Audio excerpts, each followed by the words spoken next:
अभ्यास 53 100 WPM की speed से स्टार्ट होगी 3 सेकंड बाद।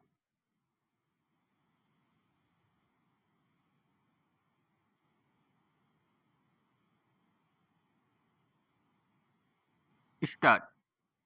अध्यक्ष महोदय, सरकार ने अभी बड़े महत्वपूर्ण आर्थिक निर्णय किए हैं जिनका हमारी अर्थव्यवस्था की मजबूती और उन्नति पर बहुत प्रभाव पड़ेगा। मुख्य निर्णय यह है कि रुपये का विनिमय मूल्य घट गया है।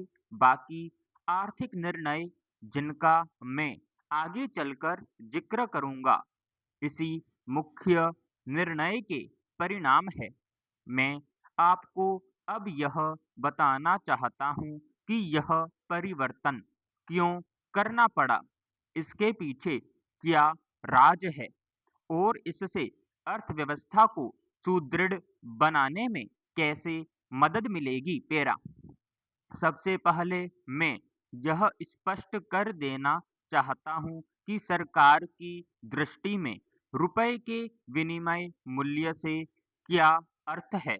इसका सीधा मतलब यह होता है कि रिजर्व बैंक में जो विदेशी मुद्रा दी जाती है, उसके बदले वह किस हिसाब से रुपया देता है और उससे जो विदेशी मुद्रा ली जाती है, उसके लिए वह किस दर से रुपया लेता है। दूसरे शब्दों में विनिमय दर का अर्थ है कि देशी विनिमय की दर। इस मायने में जिस तरह और चीजों का दाम होता है, उसी तरह वह भी है। और यह कोई ऐसा मसला नहीं जिसके कारण किसी के सम्मान को किसी तरह की ठेस पहुंचे या कोई उत्तेजना उत्पन्न हो। इस संबंध में मैं माननीय सदस्यों के सम्मुख स्पष्टीकरण प्रस्तुत करना चाहूंगा। चाहिए तो यह कि अन्य प्रकार के माल की तरह विदेशी मुद्रा का दाम तय करने में भी केवल आर्थिक बातों का ही ध्यान रखा जाए। वास्तव में विनिमय मूल्य आर्थिक वास्तविकता के अनुसार ही होना चाहिए। केवल तभी मूल्य का मुख्य प्रयोजन पूरा होता है जो साधनों के उचित आवंटन को संभव और सुविधामय बना सके। दूसरे रूप में तथा इसके अलावा यह उद्देश्य पूरा नहीं होगा। इसके विपरीत उससे उलझने ही बढ़ती जाएगी, जिससे अर्थव्यवस्था को सिर्फ नुकसान ही होगा। पेरा इसमें कोई संदेह नहीं कि 10 वर्ष पूर्व रुपए का जो मूल्य था, आज नहीं है।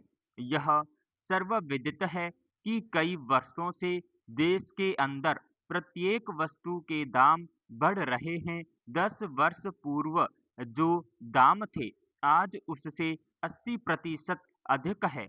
दूसरी ओर सन 1949 के बाद से रुपए के सरकारी विनिमय मूल्य में कोई फेरबदल नहीं हुआ है। संसार के जिन बड़े देशों के साथ हमारा व्यापार होता है, वहाँ चीजों के दाम इतने नहीं बढ़ते हैं जितने कि भारत में। इसका नतीजा यह होता है कि हमारा माल वहाँ की मंडियों में औरों के मुकाबले महंगा बैठता है, जिसके फलस्वरूप वहाँ का खरीदार निरुत्साहित हो जाता है। इसके साथ ही साथ हालत यह है कि हमारे लिए निर्यात बढ़ाने की और विदेश मुद्रा अधिक से अधिक कमाने की आवश्यकता बराबर बनी रहती है।